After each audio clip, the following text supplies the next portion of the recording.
I'll start, Art, and then if you want me to, then I'll just turn it to you. This is the Zoning Board of Appeals. Again, I'm going to reiterate what John said. If you're here for Soldiers Home, it's not happening today. I am Janice Tatarka. I am joined by other members. This is Arthur Arsenault, Joseph Mahoney, Hugo Perdomo, and Joan Cromwell, and of course, John DePriest and Hector Velez. I am going to turn the first case, 2023-21, over to the co-chair, to the vice chair.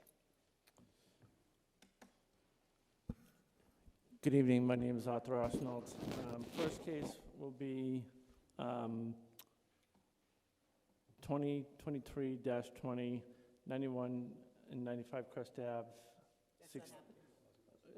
I know, but we're going. We don't have to vote on that. Oh, that's right. You have to vote. We do have to vote. First case that we have to vote on to continue it is 2023-20, 91 and 95 Crest Ave, 60 to 66 Hillside Ave, and Summit Ave, Penrose LLC. There a motion to continue? Is there a motion to continue the case till next week, till next month? Make a motion to continue. There a second? Second. All those in favor? Aye. Aye. Thank you. Okay, next case is 115 Willow Street.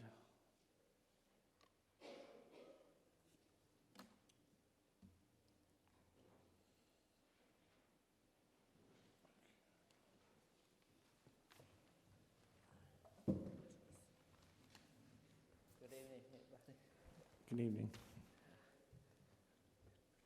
Excuse for my language. I might not speak and understand as good, like it's just really little limited language. So please excuse if I don't speak well or understand that good. So Okay. my name is Rasa Koncham, and my wife is Raquel Koch, and we are here to trying to get approval to have my driveway curb cut so we can use a driveway. So, and the address is 115 Willow Street. Thank you.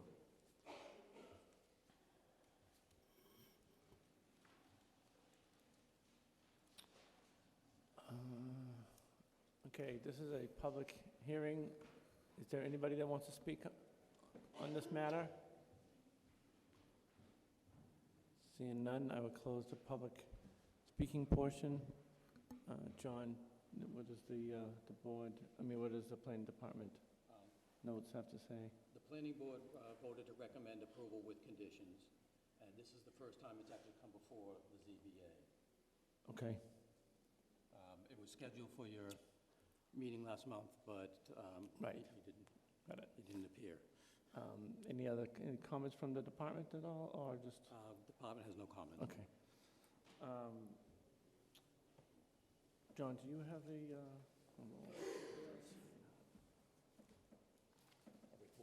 you have a picture? Oh, Picture? Yeah, what? just a picture, that's all. For my department report, there it is.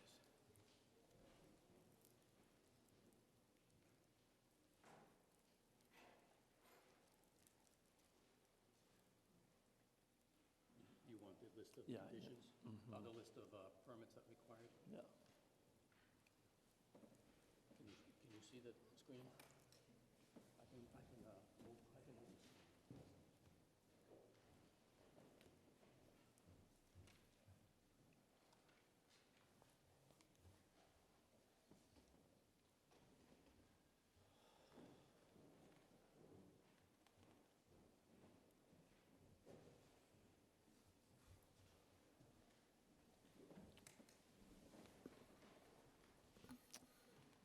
Does the board have any questions? Is someone living in the house? No, sir. Do you have two garages under?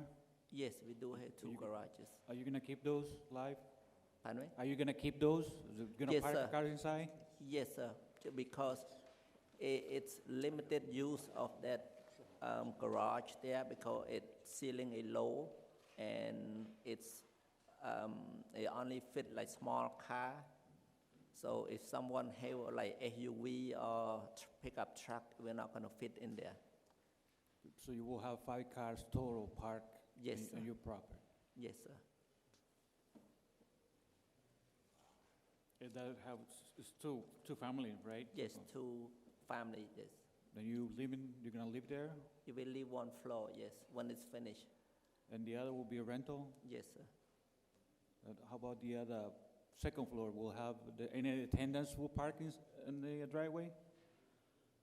We'll have the tenant park for 2 spots, yes. 1 in the garage and 1 in the driveway.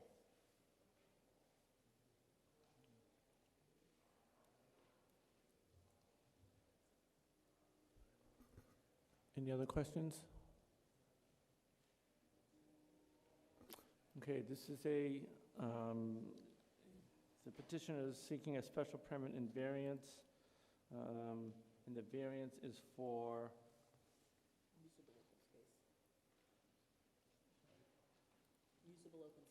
for usable open space. So you gotta meet there's 4 conditions you have to meet, and we're just gonna go through them and talk you through that and make sure it applies to you, okay? I can put that up on the screen. Yeah, please.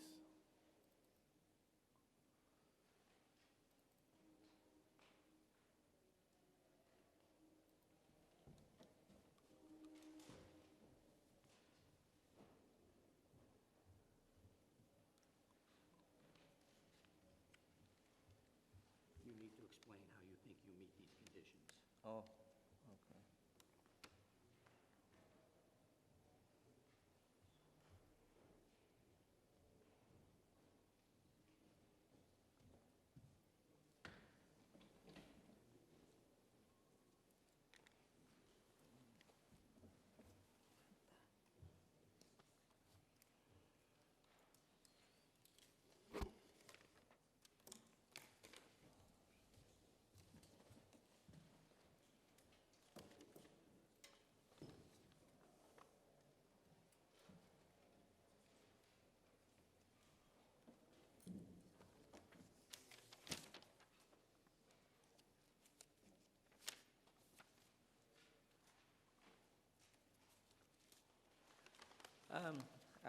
I'm very sorry that I do not understand too much about these languages, but what I understand a little bit is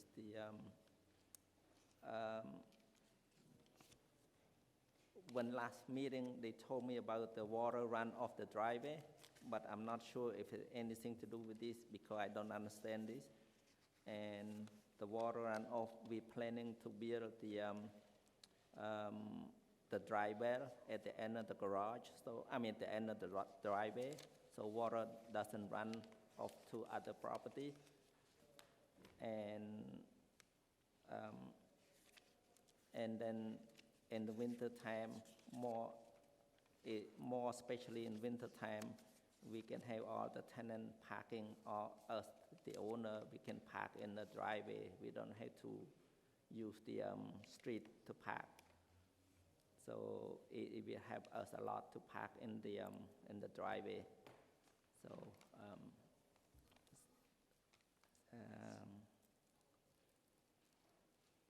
So we keep all the car away from the street. So, and other than that, I do not understand. Yeah.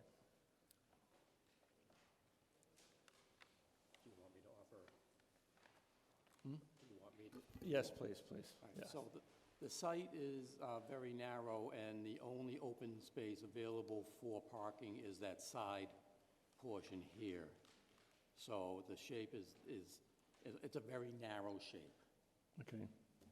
So that's, It is 64 feet long, so I assume that could fit 3 cars very easily.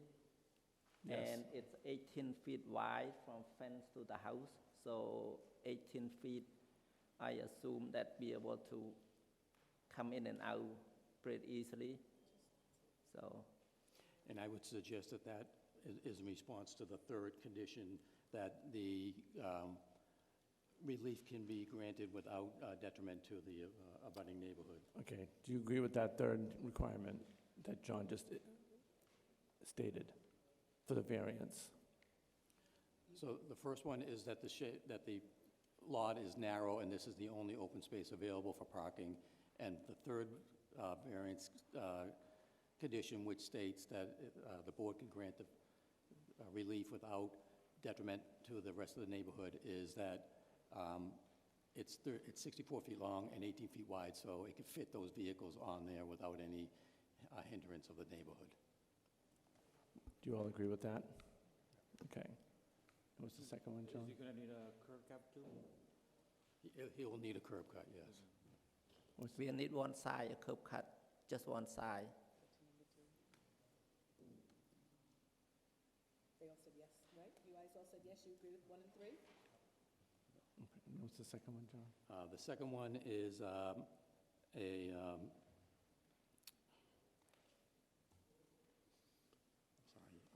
blanking on words here. Hardship.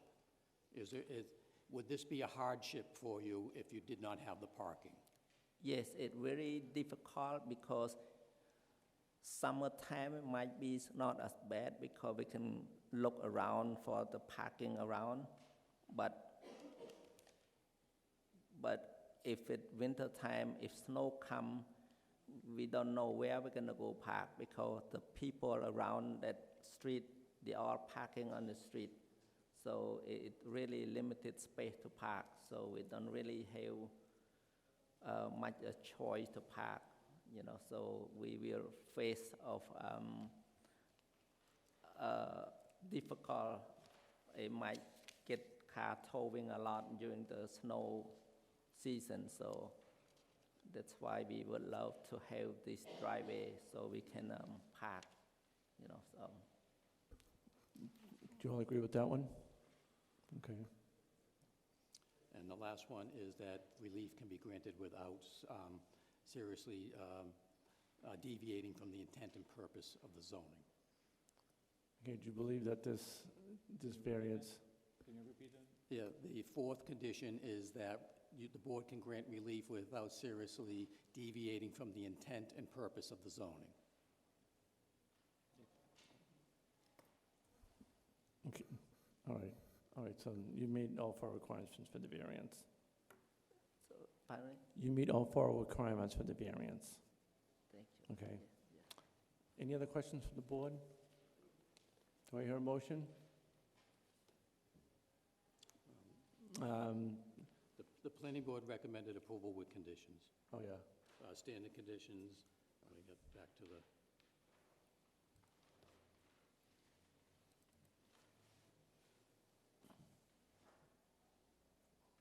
Open up.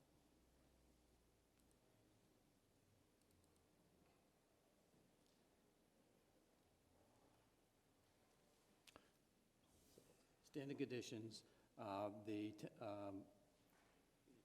you'll not be eligible to receive sticker parking because you need relief for parking. Yes, we understand that, yes.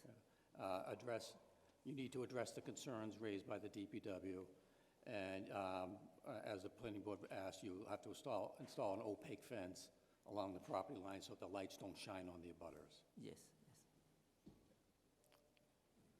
Do I have a motion to accept? Motion, I make a motion to approve 115 Willow Street for special permit and variance seeking approval for the application for a driveway opening permit with standard conditions for the planning. and those articulated by John DePriest. Yes. Do I have a second? Second. All those in favor? Aye. Good luck. Thank you. Thank You're all you. set. Thank you. Thank you so much. Thank you. So we all set now? Yes. Thank you so much. You're welcome.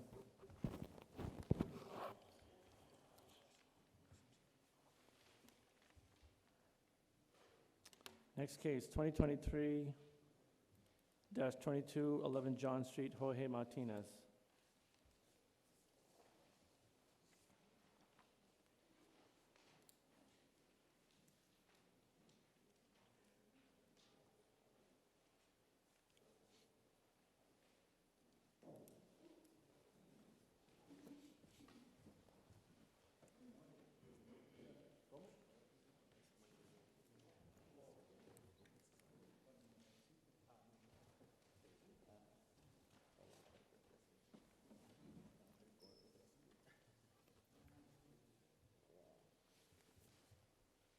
Excuse me, are you the new owner? Yes, I am. You need to come sign the document. The property was transferred on October 31st, and since he is a new owner, he has to agree to be part of the petition.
Okay, John, this went before the planning board, can you? This did go before the planning board, and the planning board recommended denial. Okay, They felt that the parking spaces, one, that there were too many requested, and that they were too close to the house. okay.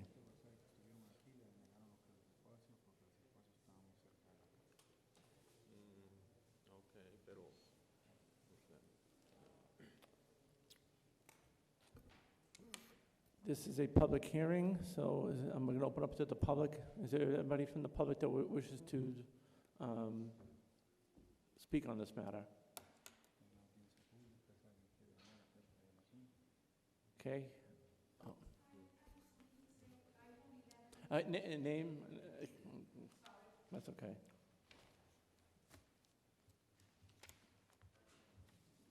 You need to My name is Maria Medina, and I live on 11A John Street. Mr. George Ramirez lives on 11 John. So he wants the appeal to park the cars on right-of-way, the passageway, which belongs to me and it belongs to him. Okay. So the first time that I was here, I gave pictures. I went to see a lawyer, and you kept all of my papers. Okay. Thank you. Thank you. Is there anybody else that wants to speak on this matter? Okay, hearing none, I will close the public speaking portion of the meeting. Does the new petitioner wish to say anything, or? No. No? Does the board have any questions or comments? Are you willing to have less parking spaces?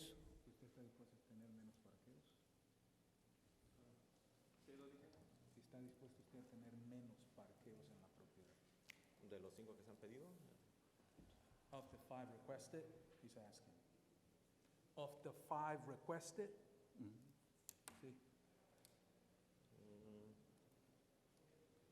Well, the point is to get 5 parking spaces if we can. Talk into the microphone. So the point is to get the 5 parking spaces. I mean, that's the goal.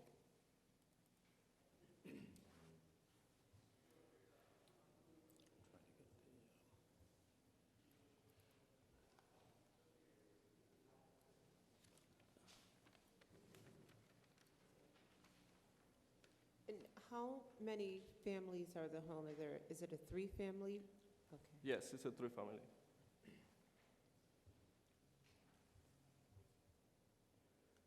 John, what was it he needs on the passageway? What was the letter that he needed last time?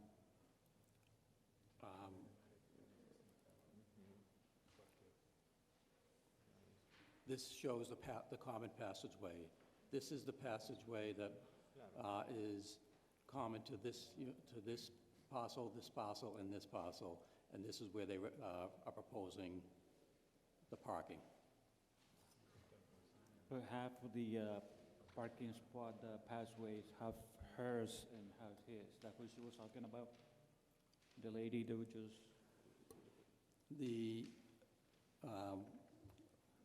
I did a search for this, and the law department found the description of the passageway, and the description merely said that it is a passageway to be used as passageways are used.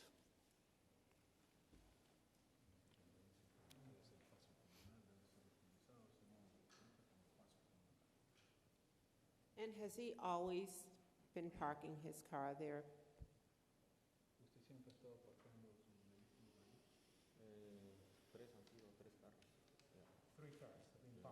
Okay, 3 cars are parked there, and now he wants 5.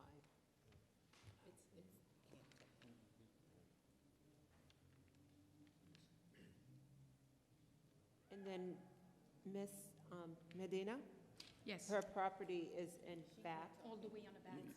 Yes, all the way on the back. I have to interrupt. You closed, the portion, the public portion was closed. I have a picture if you wanted to Yeah. see. I was asking in general, not you. You can't speak right now. The public portion is closed. So, John, further back to the, where it says deck and that car is there, her property is behind Mhm. that there? That is, the yellow is part of the property for this building. Okay, The pink is the common passageway. okay, and then the other property is behind. Yes. Yeah, Okay. is up here. Can I say something? John, in the case of an emergency, that spot number 1 will be in the way if there is a car there. Well, that was the feeling of the planning board as well. Mhm.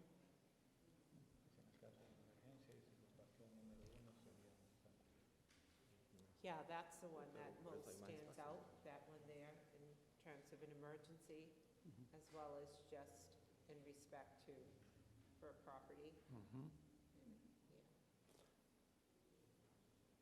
Any more questions from the board? Would you be willing to go for 4 as opposed to that 5th one back there?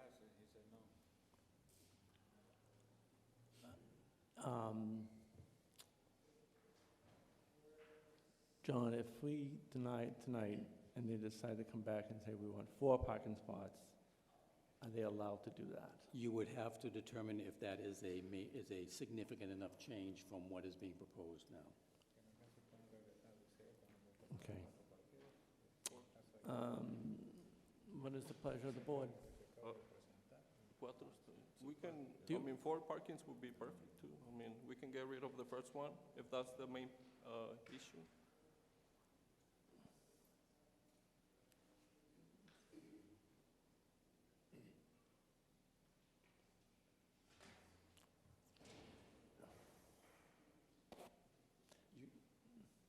You can reopen the hearing if you want to listen to her, to the abutters statement. Is the parking too close to her? Is it the feeling that the parking was too close to? This space here, particularly, the planning Yeah. board felt that it was too close to the Yeah. house up there and would provide,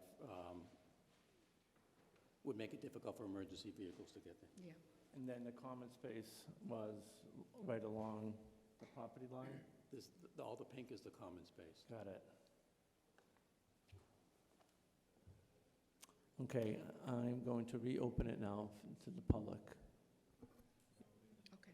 Please just speak your name and your address and then, Okay, my name and address? yes, Maria Medina, 11A John Street, Chelsea. okay?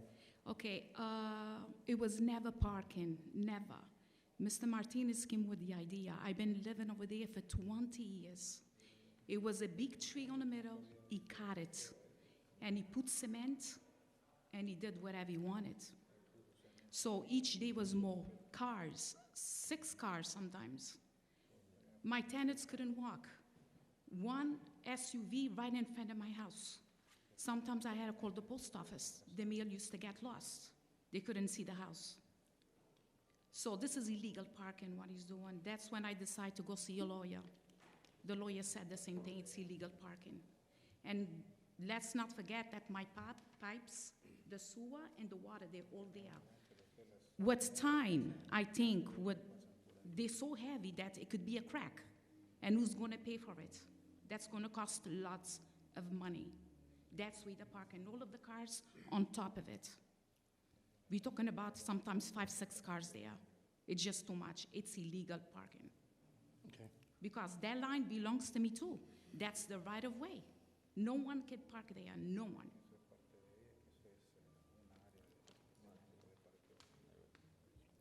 Anybody else from the public wish to speak on this? I don't want to have this going back and forth. So, does anybody else from the public wish to speak now? Okay, I'm going to close the public speaking the portion. Does the petitioner have anything, the new petitioner have anything to say? The new owner.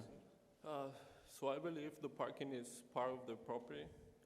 It's not gonna be on the road, on the driveway. Also, I believe she doesn't have access to parking either, so I don't know if that's an issue.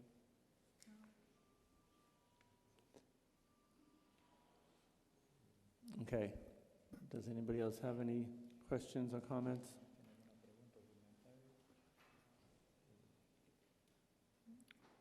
Well, my opinion is that even for too much parking spaces. Yeah. So as the petition, so as what you can do, I'm sorry? if you have an opportunity right now Okay. to withdraw with prejudice and then come back with something better, okay?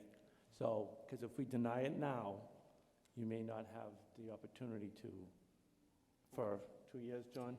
2 years. So this is your choice to make. You can withdraw with prejudice. Without prejudice. Huh? Without prejudice. That means you can come back 2 months from now with a different proposal, talk to your neighbor or whatever, because your the new petition is not fair to you. Okay, so, Más o menos. Está diciendo el señor Council que puede deshacerse o quitar los precedentes en este momento para que se lo deneguen todo. Si lo llegan a denegar en completo, tienen que venir en 2 años. Pero si quiere, usted puede desechar estos precedentes o este plan y puede regresar en 2 meses con una nueva propuesta, ¿verdad? De nuevo parqueo, si esa es la oportunidad que usted tiene, si usted toma la opción. Okay. ¿Quiere tomar la opción de traer nuevos? Sí. He's going to check the options to bring a new to proposal. withdraw with prejudice? Without prejudice. With prejudice. Without prejudice. Without prejudice, okay. Do I have a motion to accept his motion to request a withdrawal without prejudice? Sí, pero ella We have to make a motion? Yeah, you make a motion, please. Okay, I make a motion to Just withdraw without prejudice. ella tampoco se puede estacionar ahí. withdraw prejudice, without prejudice on case 2023-22, 11 John Street. All those in favor? Aye. Thank you. Please, thank you. That's it? That's it?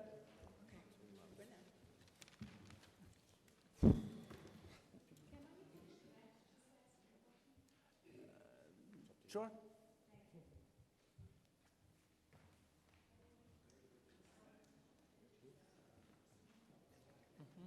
Yeah, oh, yeah, definitely. Yes, definitely.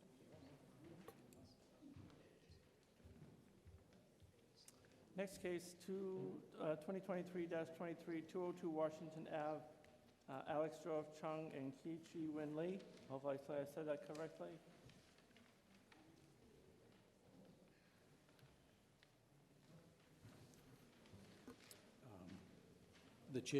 This went to the planning board. The planning board recommended approval with conditions. Got it.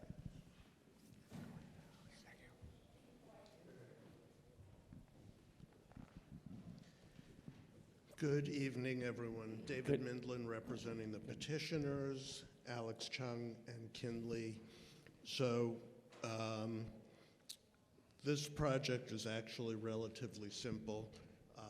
My clients bought the three-family home last summer. It's a very strange arrangement. It has two one-bedroom, one-bathroom apartments and one six-bedroom, two-bathroom apartment, which is basically unusable, unmarketable as a rental. So what they're looking to do, quite simply, is divide the six-bedroom apartment into a four-bedroom, one-bathroom, and a one-bedroom, one-bathroom. So they'll be adding one kitchen to the building, but reducing the bedroom count by one. And that's essentially it. No exterior construction, no change to the footprint of the house. The work would be solely putting in new partitions inside and new entrances into a couple of the units.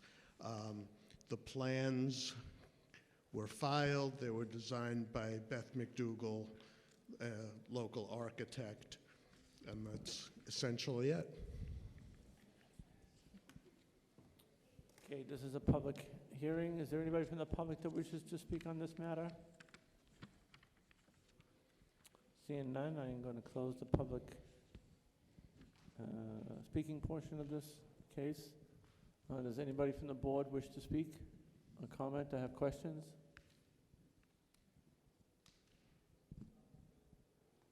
Okay. David, they approved. The four questions. They approved with conditions, standard conditions. Can you go through the motions? Can you go through the variances, please? Sure. So starting with the first one, the building as it exists sits almost on the property lines. There's no usable open space. It's close to the abutters on three sides and the street on the fourth, and the lot is built up to the extent that it really can't, no additional land can be acquired in order to meet the lot size, floor area ratio, and open space requirements of the ordinance. There's no parking provided now, and there would be no parking provided in the event that the petition is allowed. Everybody agree on that? Okay. Second one? B? A little, yeah, they're all set. Okay. Number two. As far as hardship to the petitioners, as I said in my opening, the six-bedroom apartment is virtually useless at this point. If that apartment is divided into two smaller apartments, it'll alleviate the financial hardship of not being able to rent out two of the units. Everybody agree with that? Okay, number three? Okay. The site is presently served by adequate utilities and public services. There won't be any changes, really. No additional burden, no additional square footage. And as I said, there'll be one additional kitchen, which will have minimal impact on the city's infrastructure, and there'll actually be one less bedroom, which will have a positive effect on the infrastructure. Everybody agree with that? All right, last one. The project is in the R2 zone. The intent is to provide housing, including multifamily housing, and this project will add much-needed housing to the area in that it'll add an additional reasonably priced unit. And the project fits with the neighborhood, which consists of multifamily residences. Everybody agree with those? Okay. Is there a motion to accept? You should check with John if there are conditions Oh. that we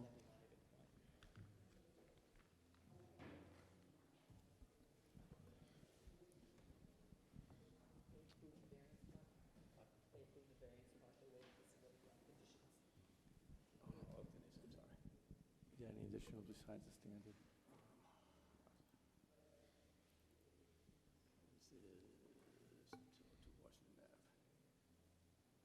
Standard conditions as applicable, tenants will be ineligible to participate in the city's on-street resident parking sticker and address the concerns of the DPW. You accept those? Yes. Okay. Do I have a motion to